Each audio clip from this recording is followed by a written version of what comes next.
இன்றைக்கி நம்ம அதில் வெரி சிம்பிள் சமையல். சாதம் வச்சாச்சு.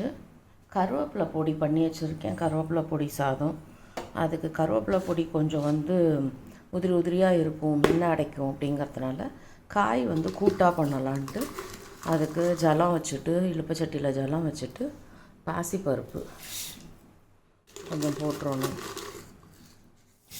போட்டு முட்டைக்கோஸ் கூட்டு பண்ணுறேன். அதுக்காக பாசிப்பருப்பு போட்டு கொஞ்சோண்டு கடலைப்பருப்பு போட்டு நல்லா பெருசுலேயே வச்சு வேக விடலாம்.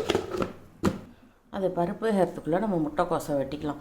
மேலாக கொஞ்சம் முத்தின இலையெல்லாம் இருக்கும், முத்தின அந்த இதெல்லாம் அதை எடுத்துட்டு இந்த இடத்தையும் கொஞ்சம் கட் பண்ணி வச்சுக்கணும். இந்த மாதிரி இருக்குது இல்லையா, ஸ்டெம் கொஞ்சம் குண்டாக, அதையும் கொஞ்சம் கட் பண்ணி எடுத்துட்டு இதை அழகாக கடவுள் அடுக்கி கொடுத்துருக்கார். அப்படி தான் எங்கள் அம்மா சொல்லுவோம், அழகாக அடுக்கி கொடுத்துருக்கார். அதை வெட்டுறது ரொம்ப ஈஸின்னு. இந்த இடத்த எடுத்தாச்சு. நம்ம முத்தின மாதிரி தூக்கிட்டு இருந்தது இல்லையா, அதை மட்டும் இப்படி கட் பண்ணி எடுத்தாச்சு. இதுலேயும் எடுத்தாச்சு, இந்த இடத்துல இருந்தது அதையும் எடுத்தாச்சு. இப்போ இதை வெட்டிக்கலாம். நமக்கு எவ்வளோ தேவை, முழு முட்டைக்கோஸ் தேவைன்னா வெட்டிக்கலாம். கேபேஜ் அப்படி இல்லைன்னா நமக்கு எவ்வளோ நீங்கள் அழகாக அடுக்கி கொடுத்துருக்கு. மெல்லிசாகவே நறுக்கலாம் அழகாக.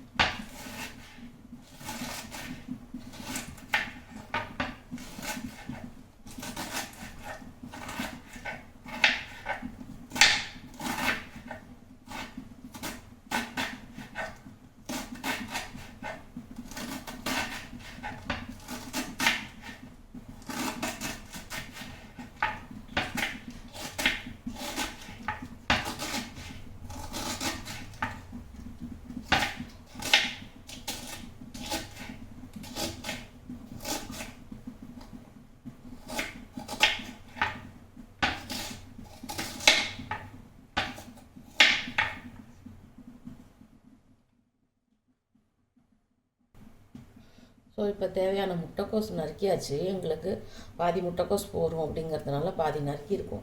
இப்போ இதுக்கு அரைச்சி விட்றதுக்கு தேங்காய் இந்த அளவுக்கு, இதை விட கொஞ்சமாக இருந்தாலும் ஓகே, இதை விட ஜாஸ்தி இருந்தாலும் ஓகே தான். பட் இந்த அளவு எனக்கு கரெக்டாக தோணிட்டு அதனால் இதை கொஞ்சம் சின்னதாக இப்படி கட் பண்ணி போட்டுக்கிட்டு திரும்பி போட்டால் இன்னும் நல்லாயிருக்கும். பட் திரும்ப முடியாததுனால இதை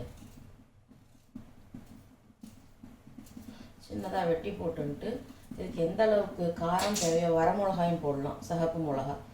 எங்களுக்கு இப்போ இன்றைக்கி 1 போரும் மிளகா, 2 கூட போடலாம், ஆனால் எனக்கு 1 போரும் அவ்வளோதான். 1 ஸ்பூன் ஜீரகம் இதை போட்டு இதை மிக்சியில் அரைச்சிடணும். இப்போ அரைச்சிட்டு வரணும்.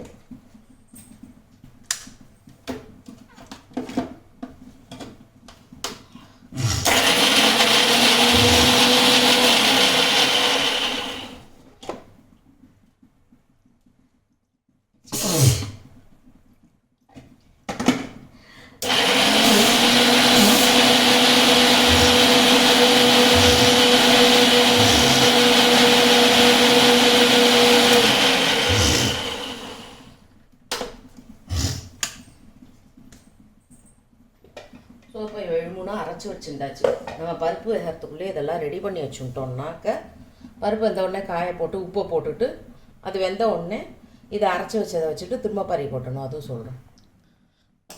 பருப்பை கலரி பார்த்தோன்னா பாசி பருப்பு வெந்திருந்தாலே கடலை பருப்பு வெந்திருக்குன்னு அர்த்தம். ஏன்னா கடலை பருப்பு தனித்தனியாக தெரியணும், பாசி பருப்பு நல்லா மசியணும். இதில் இன்னும் கொஞ்சம் ஜலம் விடலாம், இன்னும் கொஞ்சம் நேரம் வேகணும். இப்போ பார்த்தா பாசிப்பருப்பு நல்லா வந்துடுது, கடலைப்பருப்பு தனியாக தெரியாது. ஸோ இந்த டயத்தில் நம்ம முட்டைக்கோஸ் கட் பண்ணி வச்சுருக்கிறத போடணும்.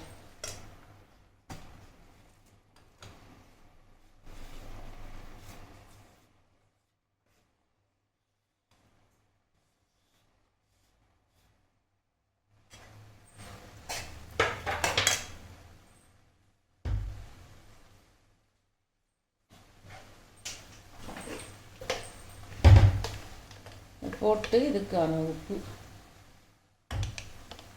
போட்டு இன்னும் கொஞ்சம் ஜலம் விடணும்.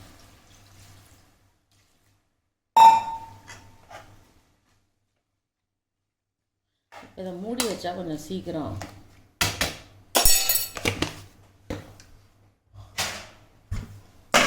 ஸோ மூடி வச்சு விடலாம். ஸோ முட்டைக்கோஸ் இப்போ வெந்துடுத்து. இந்த மாதிரி கன்சிஸ்டன்சி இருக்கிறச்ச இதுதான் கொஞ்சம் சாப்பிட்றதுக்கு தளர்வாக இருக்கும்.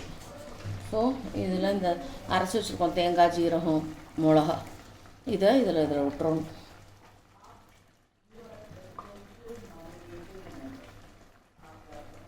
நல்லா விட்டுட்டு இதை ஆஃப் பண்ணிடணும்.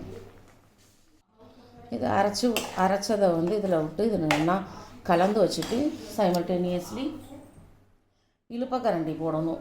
அதில் தேங்காய் எண்ணெய் விட்டு தாளித்தா இதுக்கு நல்லாயிருக்கும் டேஸ்ட்டு. இதுக்கு கடுகு தாளிக்கிறது இல்லை, தாளிக்கிற அளவுக்கு மட்டும் கொஞ்சமாக உளுந்தம்பருப்பு, இந்த உளுந்தம்பருப்பு அதில் போட்டு அது கலர் மாற விட்டு பெருங்காயம், கருவேப்பிலை சேர்க்கணும். தேங்காய் எண்ணெயில் தாளித்தோன்னா இப்படி தான் நுரைச்சிக்கிட்டு வரும். ஒரு சின்ன ஸ்பூனு நான் கத்தி வச்சுட்டு இப்படி பார்ப்பேன், சவுந்துட்டாச்சு. சவுந்த உடனே கொஞ்சமாக பெருங்காயம் அண்ட் அடுப்பை அணைச்சிட்டு இதுக்கு நிறைய வச்சுட்டுலாம் தெளிக்குங்கிறதுனால கருவேப்பிலை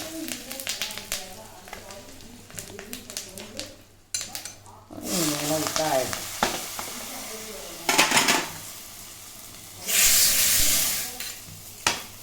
கூட்டு ரெடி, முட்டைக்கோஸ் கூட்டு. சாப்பிட வாங்க எல்லோரும்.